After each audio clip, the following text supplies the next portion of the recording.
요한계시록은 기독교 초기 박해를 받고 있던 성도들에게 지금은 박해와 또 핍박과 환난 가운데 어려움 속에 있지만 결코 성도와 교회는 무너지지 아니할 것이다. 그리고 주님이 다시 오시는 날 궁극적인 승리가 있을 것이라는 분명한 위로의 메시지, 소망의 메시지를 전달하고 있습니다.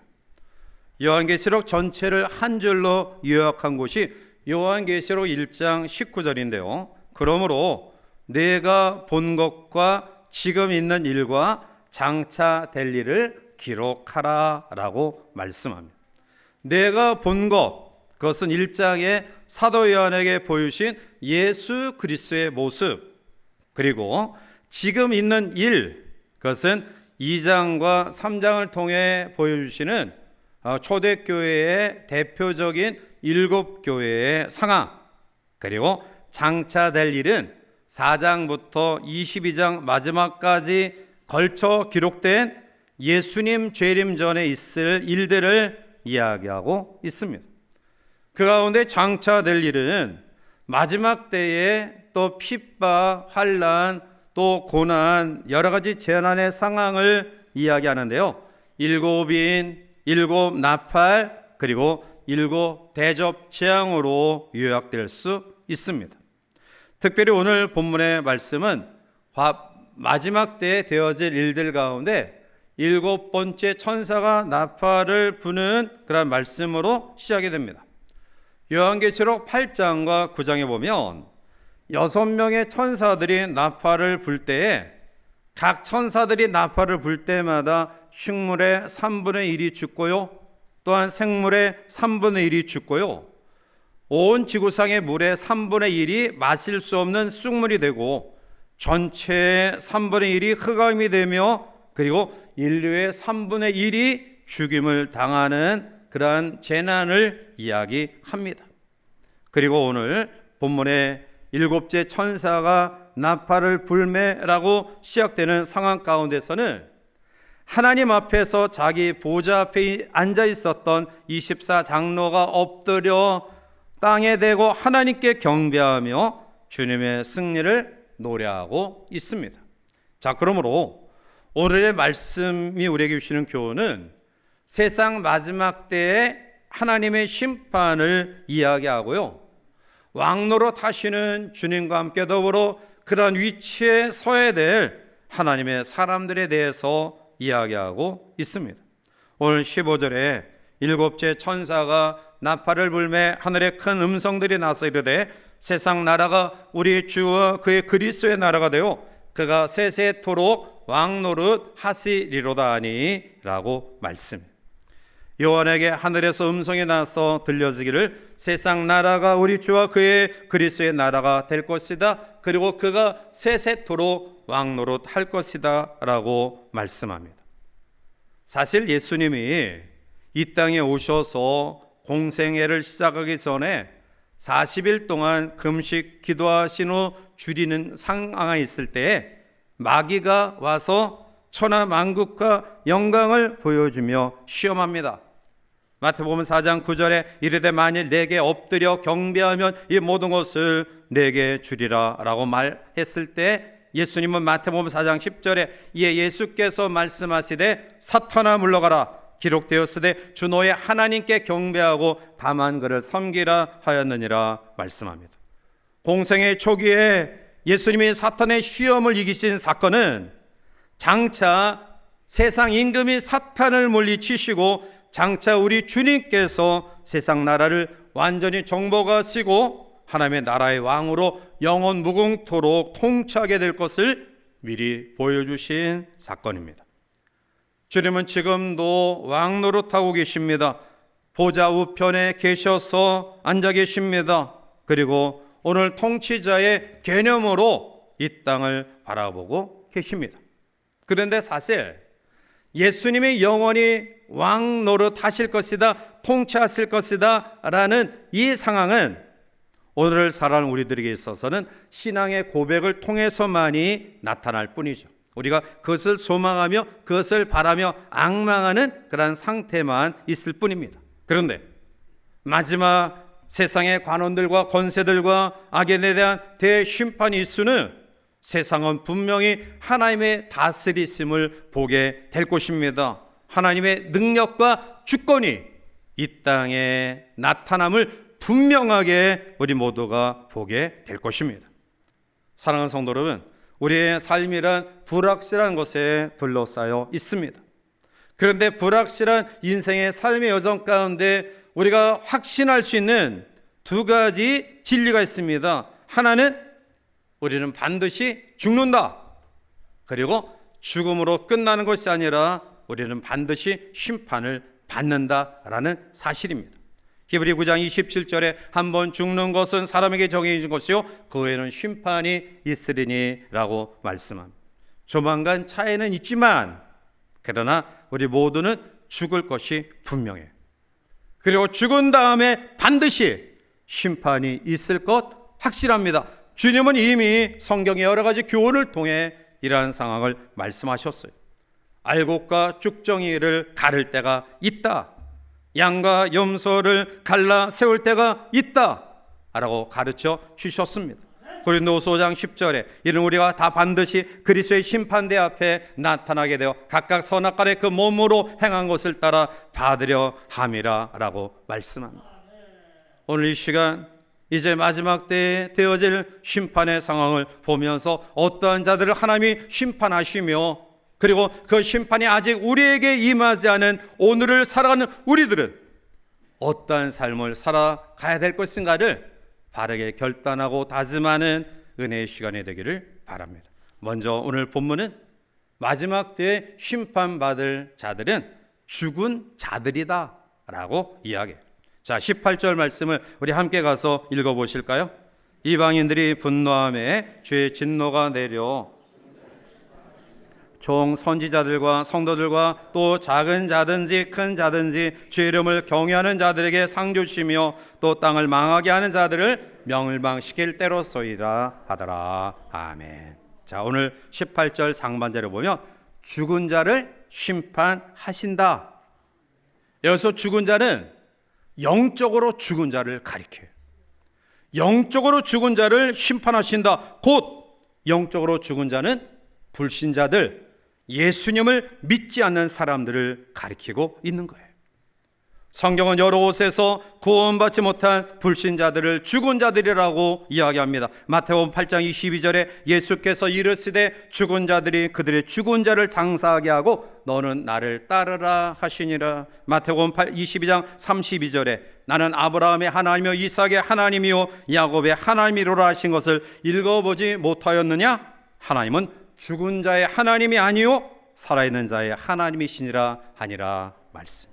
요한복음 5장 25절에 진실로 진실로 너희에게 이르노니 죽은 자들이 하나님의 아들의 음성을 들을 때가 오나니 곧 이때라 듣는 자는 살아나리라 말씀합니다. 예수님이 이 땅에 오시면서 사실 심판은 시작이 된 거예요. 예수님을 구주로 영접하지 아니하고 배척한 모든 사람들은 이미 하나님의 심판 아래 있는 겁니다. 누가복음 19장에 보면 하나님의 나라가 속히 임할 것이라고 착각하고 주어진 현실의 삶을 외면하고 게으르고 나태한 가운데 있는 사람들에게 문화 비유를 말씀하셨어요. 어떤 죄인이 왕위를 받아가지고 오려고 먼 나라로 가면서 종 10명을 불러다가 그 종 10명에게 각각 한 문화씩 맡겨줍니다. 그리고 내가 돌아올 때까지 장사하라고 명하시죠. 그런데 그들은 그 귀인을 미워했어요. 미워하고 배척할 뿐만 아니라 이 귀인이 왕위를 받아가지고 오는 것을 싫어했습니다.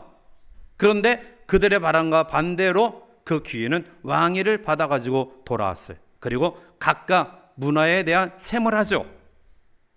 10문화를 남긴 자에게 10문화를, 5문화 남긴 자에게 5문화를 줍니다. 그러나 한 문화를 수건에 쌓아두었던 사람에게는 악한 종이라 책망하죠. 그 한 문화를 빼앗아 10문화 있는 자에게 주라 명하시면서 어떻게 선포하시느냐? 자기의 왕됨을 원하지 않았던 저 원수들 이리 끌어다가 내 앞에서 죽이라. 엄한 명령을 내려요. 여러분, 신앙생활 가운데에 가장 어리석은 사람이 누군지 아세요? 가장 어리석은 사람은 사람 때문에 상처받아서 하나님이 주신 은혜와 축복을 거부하고 외면하고 게으르고 나태한 가운데 있는 사람이에요. 오늘 이 사람은 왕이 받아오는 것을 싫어했어요. 그 사람이 미워서 자기의 주어진 삶을 성실하게 진실하게 감당하지 않아요. 무책임하게 내버려둬요. 결국 엄히 죽여라 명령을 받아요. 여러분, 신앙생활 가운데 우리가 전도하다 보면 많은 사람들 가운데 나 옛날 신앙생활 했는데 어떤 교회 다니는 사람 때문에 상처받아서 지금 신앙생활을 중지하고 있어요. 그렇게 이야기하는 사람들을 종종 만나요. 여러분, 사람 때문에 내 영혼을, 가장 귀한 영생과 영원히 사는 축복의 은혜를 포기하는 사람처럼 어리석은 사람 없어요. 오늘 본문은 우리에게 불신자들은 죽은 사람이다, 반드시 하나님 앞에 심판받을 것이다 라고 말씀하고 있습니다. 여러분, 우리는 이 땅에서 영원히 살 수 없습니다. 사실 우리가 속해 있는 시간 자체는 이미 심판에 대한 의미를 담고 있어요. 내가 지금 어떻게 나의 시간을 보내고 있는가, 나의 삶을 어떻게 유지하고 있는가가 바로 이미 하나님의 심판에 대한 의미가 그 가운데 담겨져 있다는 거예요. 그리고 이러한 삶이 어느 순간 우리가 살아온 삶에 대한 분명한 평가를 받을 때가 있다. 누가복음 21장 34절과 35절에 너희는 스스로 조심하라. 그렇지 않으면 방탕함과 술 취함과 생활의 염려로 마음이 둔하여지고 뜻밖의 그날이 덕과 쥐말이라. 이날은 온 지구상에 거하는 모든 사람에게 이 말이라 말씀. 로마서 2장 5절에 다만 내 고집과 회개하지 아니한 마음을 따라 진노의 날, 곧 하나님의 의로우신 심판이 나타나는 그날에 이 말 진노를 지금 내게 쌓는도다 라고 이야기해요. 여러분, 불신자들, 하나님께서 믿음을 가질 수 있는 기회를 주셨음에도 불구하고 여러 가지 상황을 핑계로, 그 모든 것들을 이유로 예수님을 배척하고 외면하는 자, 그들은 이미 죽은 자, 영적으로 죽은 자고요. 그들은 마지막 때 하나님의 심판을 받아 둘째 사망, 영원한 불못에 들어갈 수밖에 없음을 기억하시기 바랍니다. 두 번째는 어떠한 자들을 하나님이 심판하시느냐? 땅을 망하게 하는 자들. 18절 하반절에 또 땅을 망하게 하는 자들을 멸망시킬 때로소이다 하더라 라고 이야기해요. 땅을 망하게 하는 자들. 그러면 땅을 망하게 하는 자들이 누구예요? 땅을 망하게 한다는 의미가 뭡니까? 우리는 이 말씀을 구약적인 개념으로 보면 땅을 망하게 하는 것은 죄예요. 그리고 죄로 물든 사람과 생물과 이 지구를 하나님이 이미 심판하셨습니다. 창세기 6장 13절에 하나님이 노아에게 이르시되 모든 혈육 있는 자의 포악함이 땅에 가득함으로 그 끝날이 내 앞에 이르렀으니 내가 그들을 땅과 함께 멸하리라. 하나님 앞에 죄악이 관영한 노아 시대에 노아를 제외한, 노아 식구를 제외한, 노아 식구 8명을 제외한 모든 인류가 죄악이 관영함으로 그 땅과 사람들을 멸망시켰어요. 엄청난 지각 변동을 겪게 되는데요. 그런데 이제 앞으로 마지막 때 주께서 완전한 심판의 주로 이 땅에 오실 때 마찬가지로 전체적인, 즉 온 지구적인 지각 변동이 있을 것이다 라고 말씀합니다. 베드로서 3장 10절에 그러나 주의 날이 도둑같이 오리니 그날에는 하늘이 큰 소리로 떠나가고 물질이 뜨거운 불에 풀어지고 땅과 그 중에 있는 모든 일이 드러나리로다. 데살로니가후서 2장 8절에 그때 불법한 자가 나타나리니 주 예수께서 그 입의 기운으로 그를 죽이시고 강림하여 나타나심으로 패하시리라. 요한계시록 19장 2절에 그의 심판은 참되다, 의롭다, 음행으로 땅을 더럽게 한 큰 음료를 심판하사 자기 종들의 피를 그 음료의 손에 갚으셨도다 하고. 아멘. 땅을 망하게 하는 자는 앞에서 죽은 자와 구별돼서 이야기해요. 죽은 자는 누구라고 했어요? 예수 안 믿는 사람들, 예수님을 믿지 않는 불신자들이 죽은 자고요. 그리고 오늘 땅을 망하게 하는 자는 누구냐? 성경은 요한계시록에서 이 상황들을 옛뱀, 바벨론, 마귀, 거짓 선지자, 적 그리스도라고 표현하고 있습니다. 요한계시록 20장 1절 이후에 또 내가 봄에 천사가 무저갱의 열쇠와 큰 쇠사슬을 그의 손에 가지고 하늘로부터 내려와서, 이제 잘 기억하십시오. 용을 잡으니 곧 옛뱀이요 마귀요 사탄이라 그들을 무정에게 던져 넣는다 말씀해. 땅을 망하게 하는 자는 누굽니까? 마지막 때 하나님의 심판을 모면할 수 없는 그러한 자들은 누굽니까? 적 그리스도, 사탄, 마귀, 그리고 사탄의 악령에 휘둘리는 그러한 모든 사람들, 그러한 자들이 땅을 망하게 하는 자들이에요. 그런데 여러분, 우리에게 소망으로 주시는 말씀이 있어요. 그것은 그러나 주의 이름을 경외하는 자에게는 상을 주신다. 18절 중반절에 종 선지자들과 성도들과 또 작은 자든지 큰 자든지 주의 이름을 경외하는 자에게는 상 주시며. 아멘. 여러분, 내가 예수 믿고, 여러분들이 나는 예수 믿고 하나님 앞에 가장 큰 선물이 이거야, 하나님께서 나에게 주신 가장 큰 은혜가 이거야, 구체적으로 안 묻겠어요. 여러분, 제가 요구하는 답과 다르면 얼마나 쑥스러워요. 답하지 마시고 속으로만 답하고, 여러분, 예수 믿고 하나님이 나에게 주시는 가장 큰 선물, 가장 큰 은혜는 구원인 줄 믿습니다. 구원이. 혹시 여러분 대답하지 않아서 다행이죠. 물질입니다. 내 자식들이 잘 돼서 그렇습니다. 내가 진급해서 그렇습니다. 그렇게 얘기했으면 얼마나 창피당했을 거예요. 제가 여러분들을 배려해서 그냥 속으로만, 예수 믿고 가장 큰 은혜의 선물, 가장 큰 하나님의 선물은 구원인 줄 믿으시기 바랍니다.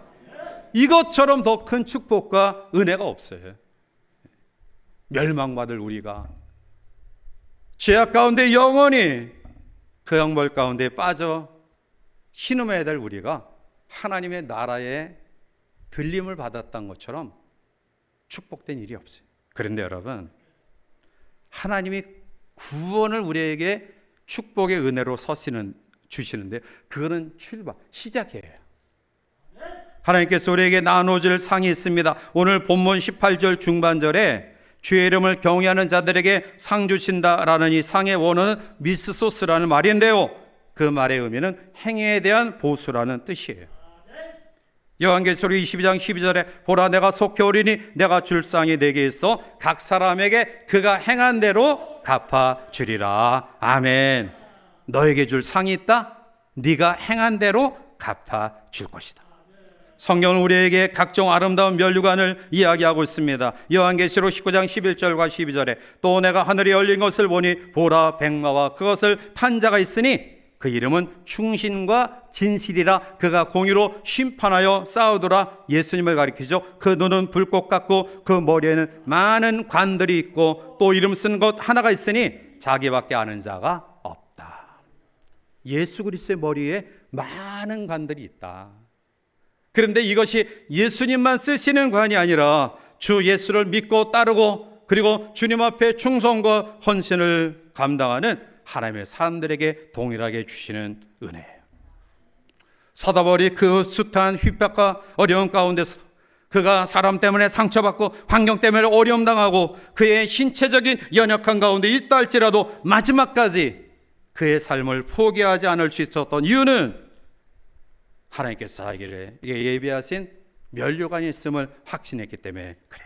디모데후서 4장 7절 이후에 나는 선한 싸움을 싸우고 나의 달려갈 길을 마치고 믿음을 지켰으니 이제 후로는 나를 위하여 의의 면류관이 예비되었으므로 주곧 의로우신 재판장이 그날에 내게 주실 것이며 내게만 아니라 죄의 나타났음을 사모하는 모든 자에게도니라. 아멘.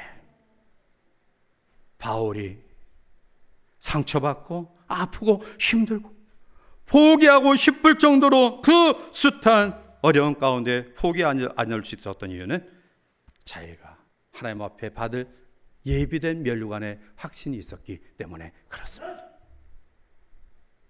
요한계시록 20장 12절에 또 내가 보니 죽은 자들이 큰 자나 작은 자나 그 보좌 앞에 서 있는데 책들이 펴 있고 또 다른 책이 펴졌으니 곧 생명책이라. 어떤 책입니까? 생명책이라. 죽은 자들이 자기 행위를 따라 책들에 기록된 대로 심판을 받으니. 오늘 우리의 행위가 다 생명책에 기록되어 있어요. 제가 중학생 때 부흥에 참석해서 부흥 강사님을 통해서 들은 예화 가운데 잊혀지지 않는 예화가 있어요. 옛날에 어느 시골에 개를 200마리 키우는 장로님이 계셨어요. 개 장로님이 계셨어요. 개를 키우는 장로님. 그런데 그 교회를 건축해야 돼서 건축한금을 작정해야 되는데요. 다 나름대로 나는 얼마 하겠습니다. 나는 뭘 드리겠습니다 하는데 이 개 장로님이 작정하신 건축 작정 명세서를 보니까 개 한 마리, 아니 수백 마리 키우는 장로님이 건축헌금을 하는데 개 한 마리. 그런데 그날 밤에 꿈을 꿨어요. 천사가 이 장로님을 천국으로 인도하셔서 천국의 여러 방들을 안내하는데 첫 번째 방에 보니까 아주 귀한 면류관들이 엄청나게 있는 거예요. 금으로 만들고 다이아몬드, 은, 동, 각종 보석으로 만든 면류관이 있어서 내심 장로님은 기대하기를, 선사님 내게 예비된 면류관인 어떤 겁니까? 그랬더니 천사가 네 머리에 맞는 것이 네가 예비한 면류관이다. 그래서 기대를 가지고 제일 좋은 면류관부터 썼는데 하나도 안 맞아요. 어떤 것은 커서 쑥 들어가고 어떤 것은 작아서 안 들어가고. 그래서 실망해서 있는데 천사가 이 장로님을 또 다른 방으로 인도해요. 그런데 그 방에 보니까 개털 모자들 잔뜩 있어요. 여기서 맞는 거 한번 써봐라. 개털 모자 가운데 하나 썼는데 딱 맞아요. 아주 꼭 맞아요. 깜짝 눈을 떠서 성도들에게 자기가 보았던 꿈 환상을 이야기하면서, 여러분 우리 모두 천국 가는데 천국 가서 개털 모자 쓰지 맙시다. 그래서 남은 생애를 헌신하고 봉사하고 충성하셨다고 말씀합니다. 이 예화가 제가 중학교 때 부흥에 참석해서 아주 마음속 깊게 다가왔던 예화예요. 자, 따라합시다. 나는 개털 모자 쓰지 맙시다. 개털 모자 쓰는 물레동교회 성도들 한 분도 안 계셨으면 좋겠어요. 그러면 행위대로 보상받는 그 나라에 들어가기 전, 아직 우리는 죽음을 경험하지 않았고요, 심판을 경험하지 않았어요. 우리에게 주신 기회에 어떻게 살아가야 마땅할까요? 먼저는 따라합시다. 하나님의 심판을 기억하자. 끝이 있음을 기억해야 돼요. 우리 학생들이 월말고사, 중간고사, 기말고사, 대학 입시를 봐요. 이러한 과정들이 있으니까 그것을 위해서 열심히 노력을 해요. 한 달을 준비해서 안 되면 또 중간고사를, 기말고사를, 그리고 중고등학교의 이 기간을 대학 입시를 위해서 열심히 준비해요. 왜냐하면 평가받을 날이 있기 때문에 그런 거예요. 마태복음 25장에 달란트 비유 가운데 한 달란트 받은 사람, 왜 그는 무책임하게 한 달란트를 묻어뒀을까요? 셈할 때가 있음을 알지 못했기 때문에. 자기가 가지고 있는 것들이 영원할처럼 착각하기 때문에 그런 겁니다. 여러분, 우리는 지금 심판의 시간을 지내고 있는 거예요. 여러분들이 누리고 있는 시간, 내가 가지고 있는 물질, 내가 가지고 있는 건강, 젊음, 우리는 하나님의 심판의 그러한 과정 속에 있는 거예요. 그리고 마지막에 반드시 우리를 통해 세마실 때가 있어요. 어떠한 삶을 살아가야 될까요? 두 번째는 하나님의 말씀을 실천해야 돼요. 요한계시록 22장 7절에 보면 보라 내가 속히 오리니 이 두루마의 예언의 말씀을 지키는 자는 복이 있다. 요한계시록 1장 3절에 이 예언의 말씀을 읽는 자와 듣는 자와 그 가운데 기록한 것을 지키는 자들이 복이 있나니 때가 가까움이라.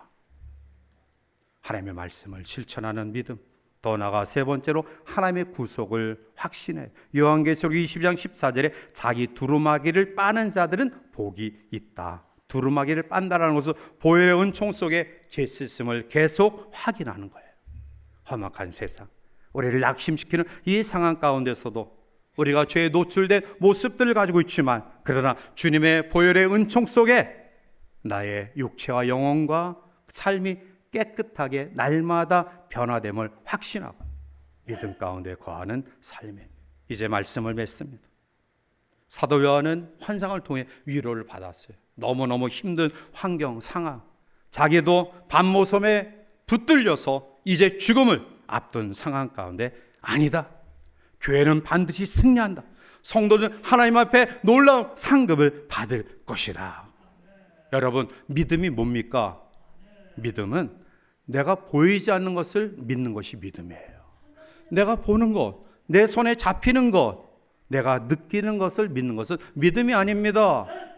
그런데 하나님은 믿음을 통해 기뻐하시고요, 그 믿음을 가진 자에게 반드시 상 주시는 이심을 우리가 확신합니다.